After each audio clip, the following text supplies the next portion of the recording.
Okay. Hi, Andrew. This is Dan. I am a professor in EGR202. Thank you for joining me. Little caveat, I've known you for a long time. So why don't you tell me a little bit about yourself and your background and how you got to start in Kamigami robots?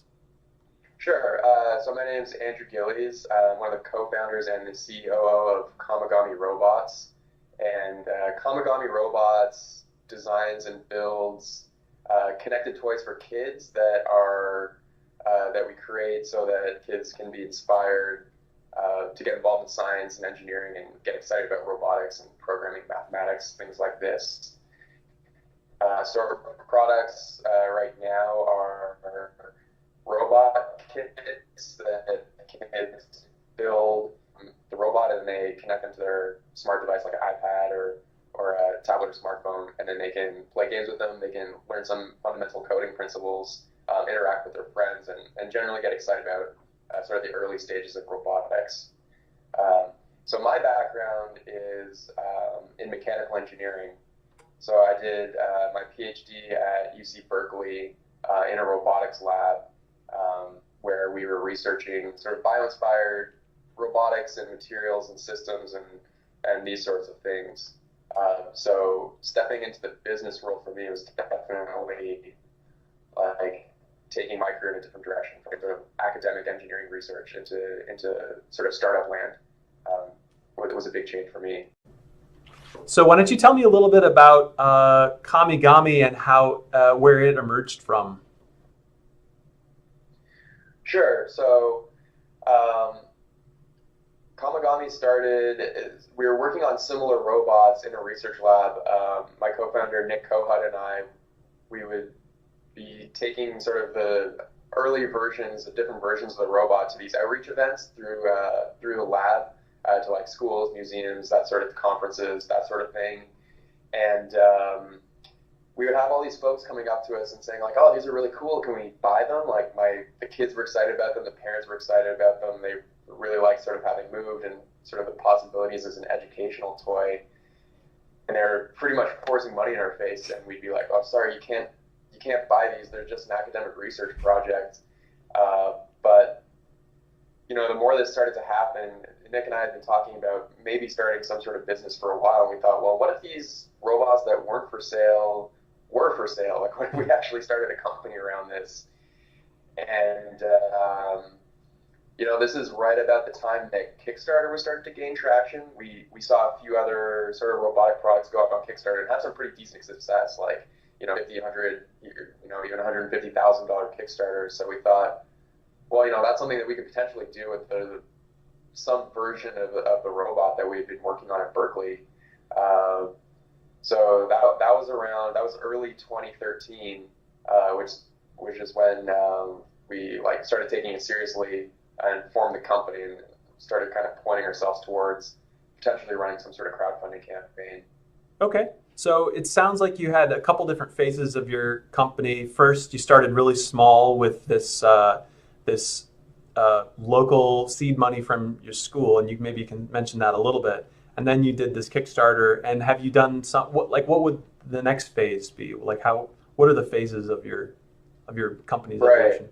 Right. So we put in a tiny bit of money personally just to sort of get ourselves to the crowdfunding campaign. There was so there were four of us sort of at the beginning. It was myself, Nick Kohut, Kevin Peterson, and Paul Bergmeyer, and we all kicked in around $1,000 each just to get a little bit of money in the bank account so we could operate. And then we sort of used that to gather everything we needed, prototypes, getting a video made for that first crowdfunding campaign. That was October 2013. And the crowdfunding campaign did all right. We raised about $75,000 through that. And that was the first real money into the company. Now, of course, some of the money. Let's go straight into the meat and potatoes of what we're going to talk about today. So why don't you tell me a little bit about your process? So obviously there are lots of different design and development approaches. So can you outline what references you used in terms of developing a product how you learned how to move from being an engineer to being an entrepreneur. Sure. So one of the resources that we lean on a lot is the lean startup methodology that Steve Blank developed.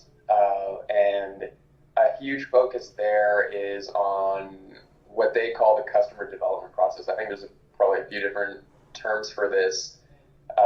But the main idea, and I think this is what's especially hard for engineers, is that you really have to get your ideas out of the building. There's such a tendency for someone with an engineering or technical background to just start developing something right away. Like, we like to build things, right? Like, that's like what we do. We like to sort of come up with ideas and then get pen to paper and then fire up our 3D printers and laser cutters and prototyping tools and pull out the Arduinos and start hacking things together. But the problem is that, like, we're building around an idea that exists only in our own heads, right? And the reality of product development is that you are creating something for someone elsewhere that almost always isn't just yourself. And as soon as you start developing something without having them in the loop, you're going to start to stray from something that's actually going to be useful for that customer. So Steve Blank in his lean startup methodology really stresses this point that, like, as early in the process as possible, you need to be you got to be out of the lab, out of the building. You have to pick up the phone. You have to hit the streets. You have to do whatever it is you have to do to get in front of those customers and hear what they have to say. And it's not, there's sort of a few different stages that we go through when we're either coming up with a new product idea or even just introducing a feature or improving a feature that we already have. So really the first stage is just how well can you understand sort of the problem that you're trying to solve for that customer.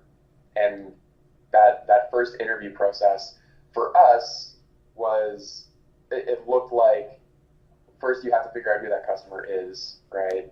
And for us, we did a lot of online research to see, like, who is mostly buying these sort of educational, STEM toys, STEM robot toys.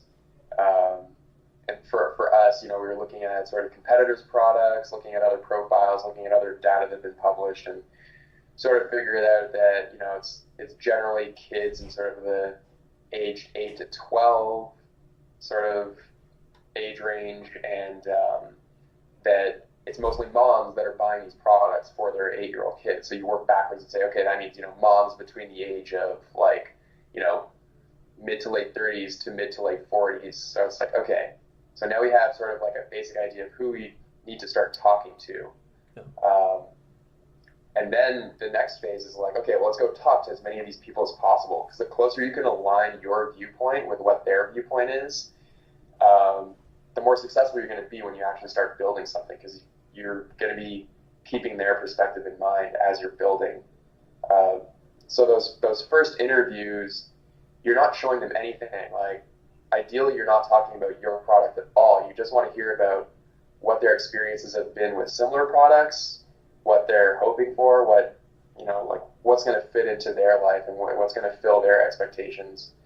And so I did a lot of these interviews personally. Like, there was a period of time there when I was literally on my bike, biking around all over North Berkeley to different people's homes. Like, I would go to their homes, and, like, even finding these people was a struggle, right? Because I'd be, as a grad student, you don't have very many, like, 35 to 45-year-old moms as friends. Your network isn't very big. Yeah, the network size is really small, and at first it was really hard reaching these folks. We tried a few different, we posted sort of, things on Craigslist and a few other places. Eventually, where we worked our way into it, we found out that there's a lot of these, like, local sort of email lists for moms that they sort of share different information through. Yeah. And we kind of stumbled across that through one of our contacts. Right. And there's, like, these sort of almost like mom study group things, right, where they, like, email. They might have, some of these lists are pretty huge. Like, some of them have thousands thousands of moms on it. Yeah. Some of them are pretty small, just dozens. There's actually one in our town. There's one Gilbert Moms, Mesa Moms, all these. Yeah, I know what you're talking about. Exactly. So we didn't know that existed, but we kind of stumbled across that and then realized that once we had a handful of contacts, just like 2 or 3 contacts, we could use them to plug ourselves into those networks. And we offered a little bit of incentive. Like at the beginning, I think we were offering like $20 or $30 as like an Amazon voucher in exchange for an in-person interview that would last probably an hour to an hour and a half or so. Okay. And then so then we actually had some pretty good momentum in terms of like contacts and networks. But there was a period of time there, probably, I want to say that period lasted almost a couple months or so, where literally all I was doing was scheduling interviews, coordinating, collecting information, and riding my bike all over sort of East Bay, in the Bay Area here, doing these interviews. Yeah. So, and then like aggregating that data. What did you learn? Like, what were the key takeaways from all of that experience? Right. So with toys, it's a little bit tricky. I think that there's a lot of products like this where your user and your customer aren't necessarily the same person. Right. And you have to think about what the implications of that are in terms of what your messaging is going to be and sometimes how you even design the product. For us, obviously, the parents are the ones that are going to be buying the product, but the kids are going to be using it, right? Right. So you have to think, like, first of all, like, who are you sort of designing that messaging for, right? So if you're designing, there's a choice we had to make there that, like, okay, well, is the messaging going to be geared towards the parents or the kids, right? Ultimately, you want the product to be, like, to have high engagement, to like be used a lot, to teach them something. Right. But there's sort of 2 different approaches there. So you talked to more parents, it sounds like, in the beginning. What were their needs? Right. So that was the other tricky thing is they're sort of, because we're developing a toy, it's different than solving a specific problem, right? There's sort of like people talk about it as, it's like vitamin, like pills and vitamins, right? Like, are you selling a vitamin that like help, or are you selling a cure to something? And for us, we were more in that sort of entertainment category. So we really had to figure out, like, okay, well, how do we fit into the products that are already out there, and what do they like about what's already out there, and what do they don't like, and what sort of failed. So for us, what we started to realize is that a lot of these other products, sort of electronic products that parents had used, had a fairly closed play pattern. Like, there wasn't, it was a very sort of scripted closed play pattern. There's no chance for sort of this open-ended creative play pattern is what we ended up sort of coining it. And that the toys that the parents thought were really successful, the ones that the kids really engaged with, were ones that foster this more sort of open-ended creative play pattern. Right. So right from the beginning, we're like, okay, well, let's hone in on that and say, like, okay, how can we design the product to foster that sort of open-ended play where it's not like a script. It's something that's structured in a way that the kids can build upon it. Okay. Which is what we ended up doing, sort of on the software side within the app. Yeah. We kind of planted the seeds there. So all in all, how many people would you say you interviewed in that first section of your business? Yeah, so I'd say probably it ended up being around 30 to 40 interviews. Okay. Somewhere in that ballpark. I think that I did a lot of research around how many people should you interview, like how many, and that, again, this was people that we interviewed without showing them a prototype. Yeah. Right? Like, we're just, like, I can't stress this enough. It's more about listening than trying to sell them something, right? Like, because if you think about it, like, if you're a founder of a company take this to a customer and be like, oh, look at this thing I built, they're not gonna smash it in front of you. They want you to Like succeed. they want you to succeed. Like Yeah. people are gonna look for the parts that they like, and they're not gonna tell you the parts that they don't like. Yeah. Like you're gonna get sort of it's a false positive, right? They're just gonna validate something. You need to be a little sneakier than that, right? You want to try to invalidate, right? To see like, is this like, you want to sort of ask them the questions to lead them to the point where they're either saying that, yeah, something like that would be useful, or no, I would never use something like that. Right. Like ideally you get to the point where and you have to keep refining your questions too, right? Because you're going to get yourself into like weird little places where the questions will either like diverge and you'll start getting like answers kind of all over the map, which means that you're probably not focused enough, or your customers, you're interviewing folks that are like let's see how I'm going to describe it. Like your customers are too different, right? Like you're not focused enough on who you're interviewing, right? Like if I'm interviewing a mom of a 6-year-old and a mom of a 12-year-old, and I'm thinking that's the same customer, but I'm getting very different answers, it means that I'm not focused enough. It means like, okay, I can only interview moms that are 10 to 12-year-olds, not 6 to 12-year-olds, because I'm getting very different answers. Because their needs for a 6-year-old, their needs for a 10-year-old are going to be completely different, and so you're not exactly. Yeah. So as you're asking them these questions, you need to sort of be looking for those repeating patterns. And when you start, you're doing well when you start to do several interviews in a row, and you're getting to the point where you can almost predict what they're going to say, right? And then what they're saying there, like as what they're expressing as their need, it becomes your sales pitch, right? Like what you do is you take, like you can hear what that expression is, like, oh, actually, now that you mention it, blah blah blah would be, like this is an issue with these other things, right? Like this is an issue with this toy, or that was why that toy was so successful, and like this is why I bought it, right?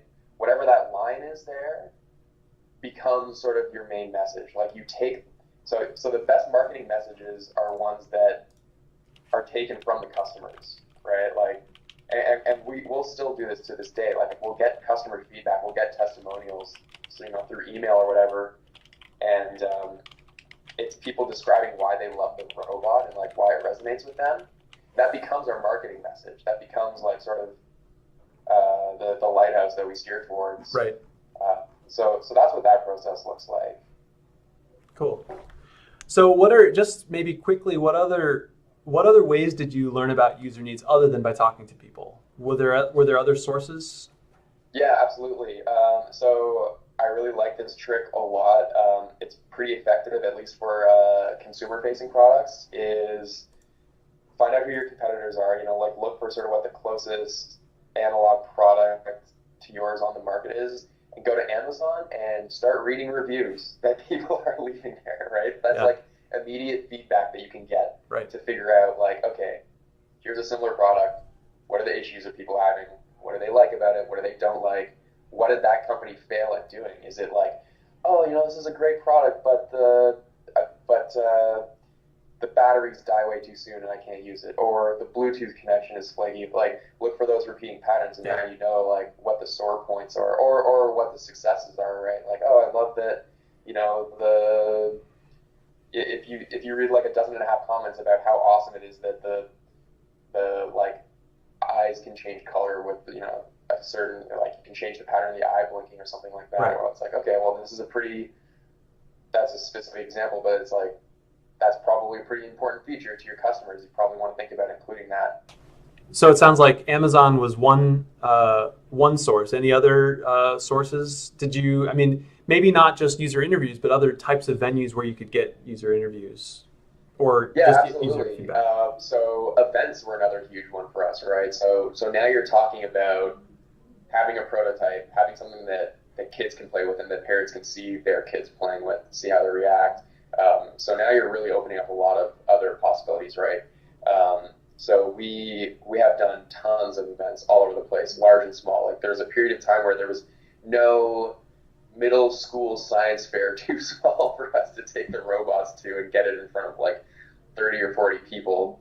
And now you can start getting your product in front of a ton of people. Right. Of course, for us, Maker Faire was sort of like the marquee event of the year.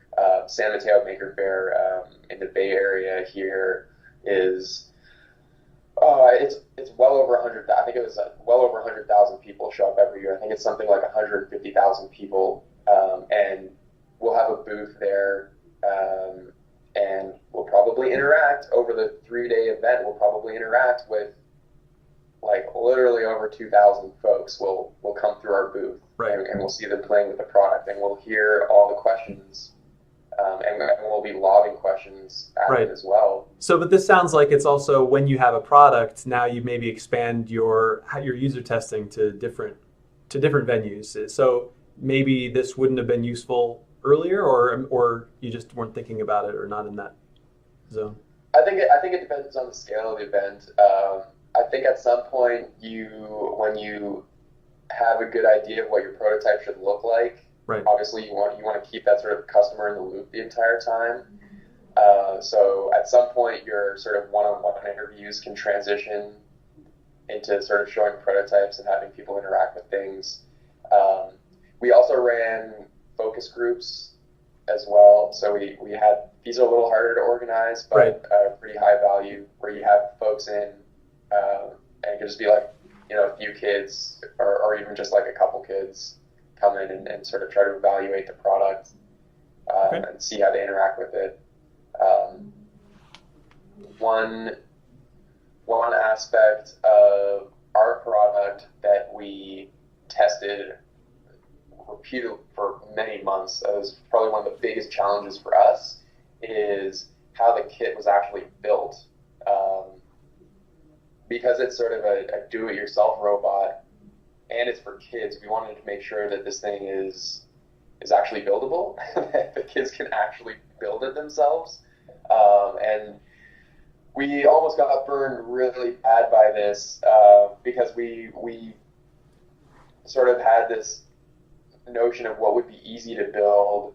But again, we stated, like, this is a big mistake we made, is that we stayed in the building way too long designing the robot before ever testing this. And man, I'll never forget, we did this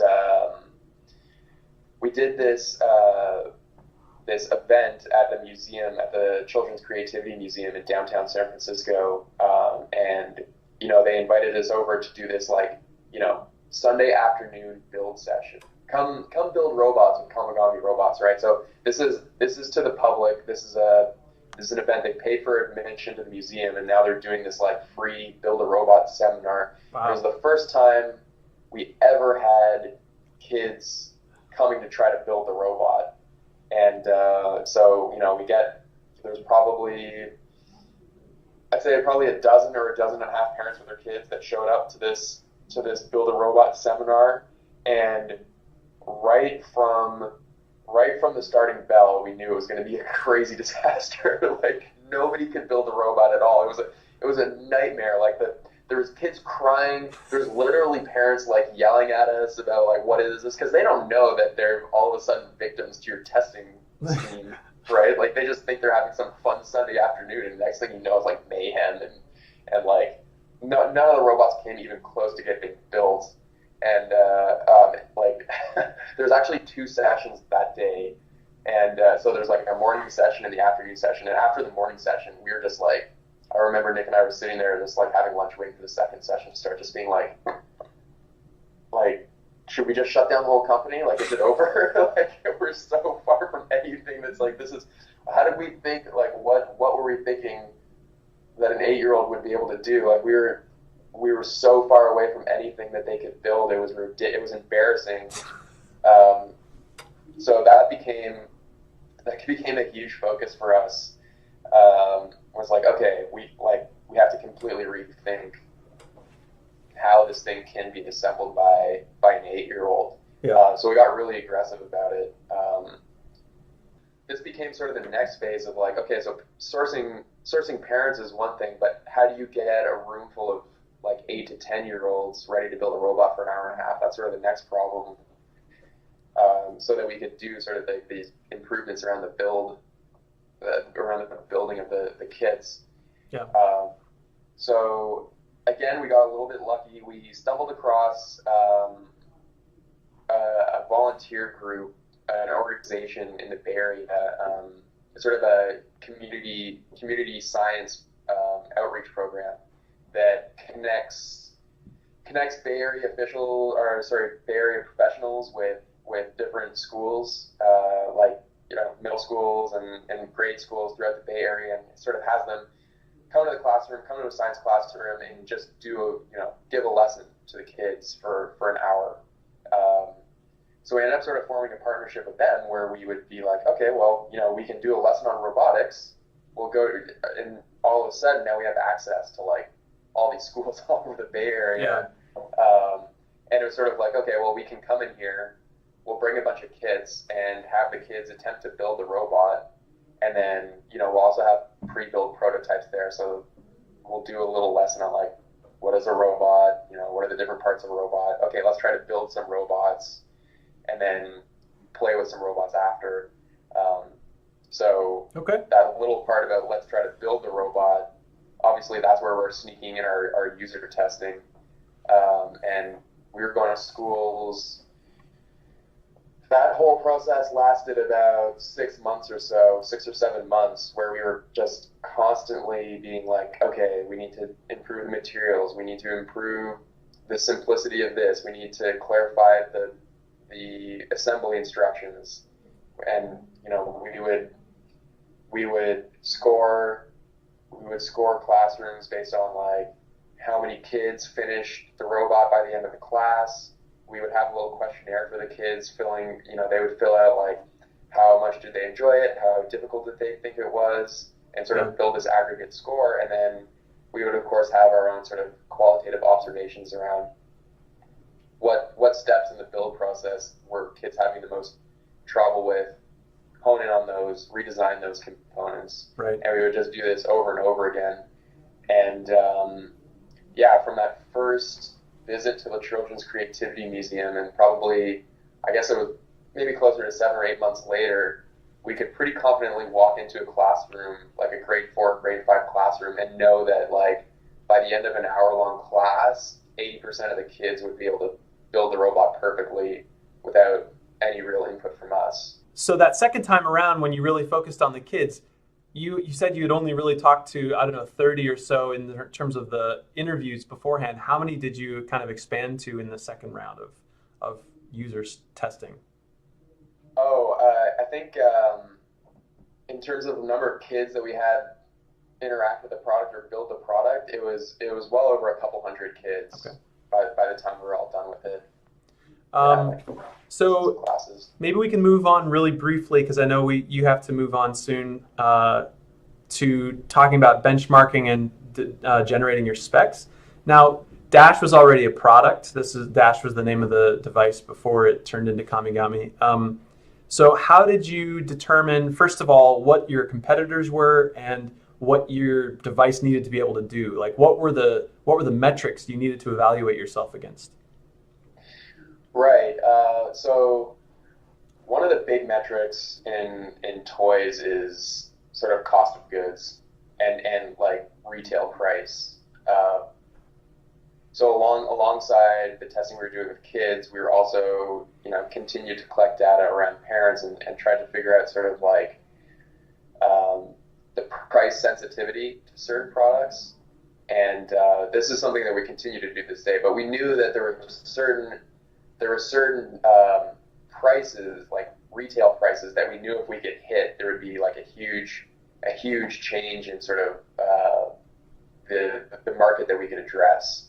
We had seen other products, like we knew, like Lego Mindstorms as a competing product, that was sort of in the $350 to $400 range, and there have been other products that were sort of $100+, like $150, $180, and they had decent feature sets, but through our interviews, we realized that like at some point it doesn't matter how many more features you're adding, the price is just too much no matter what. Okay. So we knew that getting the cost down was going to be one of the most critical things we did. And we really set out there and said, okay, well, what are the sort of given this cost structure, what are the features that we can fit into that, sort of the key features that we can get in there, still make a reasonably decent value proposition and maintain that price so we can hit the market that we want to hit. Yeah. In terms of what features we chose to include, it really came down to what we saw the kids using the most when we were doing our play testing. We knew that the building was super important. We knew that some of the interactive features that allow the kids to sort of play robot to robot was super important. So having some sort of like social interactive element was super important. And we knew that sort of like the way the robot could move around on its own and sort of like just its motion itself was super important. So we focused on those and said like, okay, well, given this cost structure, like how can we enable those features and do as much as we can on the software side without adding too much cost on the hardware side. So before you have to go right now, I wanted to ask a little bit about concept generation. So Dash was already a thing. So you were basically, you had this device and then you had all of this feedback that you were getting, before you started creating a product, but you had to kind of somehow bring those two together. How did you what types of concepts did you generate in terms of solving the problems of making it more buildable, converting this device that was, a laboratory thing to something that kids can play with? How did you iterate, create concepts, test them, validate them? But really on the concept generation side. Yeah, I mean, this is sort of that tricky creative process, right? Like, I don't think you're talking about like bringing in new ideas, brainstorming, doing research on competitors' products, trying to listen to what the parents are saying. So I don't know if there's really a too specific sort of path to follow on this. It's mostly, there's sort of a light bulb moment where it's like, okay, this idea is, could be really successful. Going back to something I was mentioning earlier, we knew from the parents that fostering some sort of creative, open-ended play is important. And one of the things that we sort of identified when we were watching kids play with the robot is that when there was more than one kid playing with a couple of robots, they would very quickly start to have this sort of social interaction where they would like generate their own sort of games, right? Like they would be coming up with their own sort of games and rules, and that we thought was like, okay, well, that's a pretty interesting concept for an open-ended play pattern, is like giving them the ability to kind of create their own games and have this social interaction, right? Because as soon as you have a friend involved, now there's the ability to actually like generate something new. You're not just like doing the same thing over and over again because you're competing with a friend. Right. So we knew that having the ability for the robots to interact in some way was going to enable that. So then it just became sort of a search for like what is the best way that we can have the robots sort of interact with each other that's going to allow them to kind of play different games. It's going to allow the kids to create different games with them.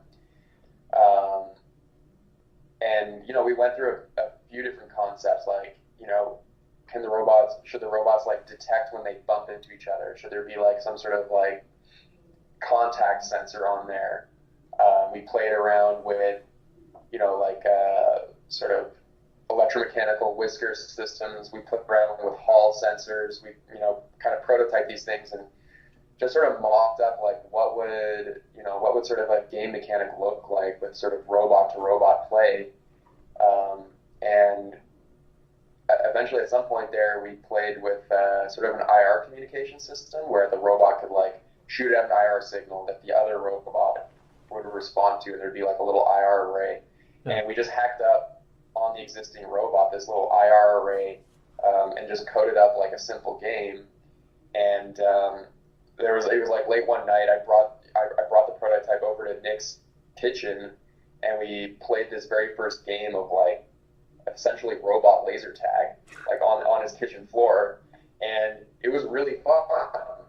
Like it was like super hacky. It like just barely worked, but there was that like kernel in there that was like, okay, well that's actually something that's really...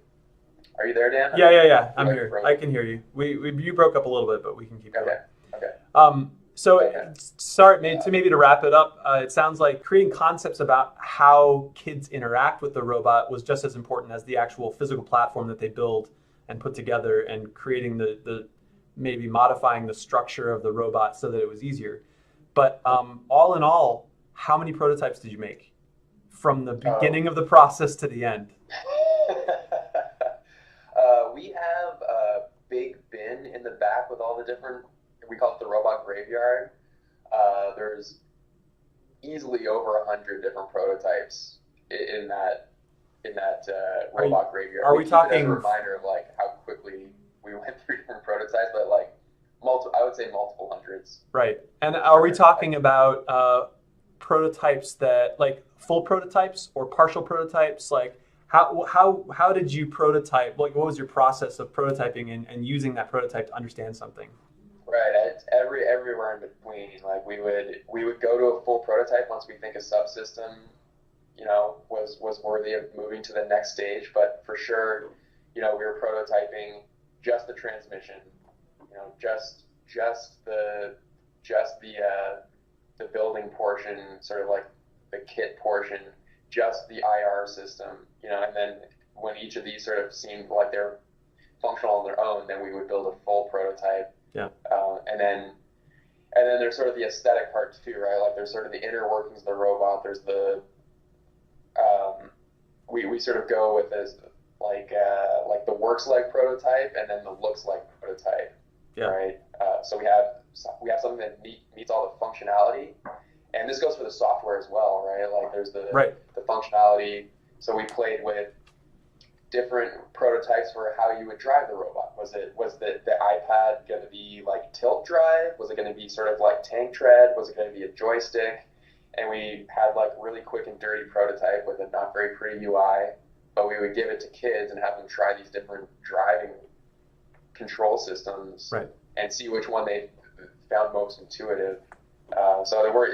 It's true on the software and the hardware side. And you sort of once you have the subcomponent that you think is pretty successful, that gets sort of incorporated into the whole. So I think that's probably all we have time for now. I hope maybe we can pick it up in the future. So thank you, Andrew, for stopping by and helping us out, learn a little bit about what a real company is like when you're going from a engineering project to a product that you're trying to sell. I really appreciate your time. And hopefully we can do this again. Great. Yeah, thanks so much. Thank you very much.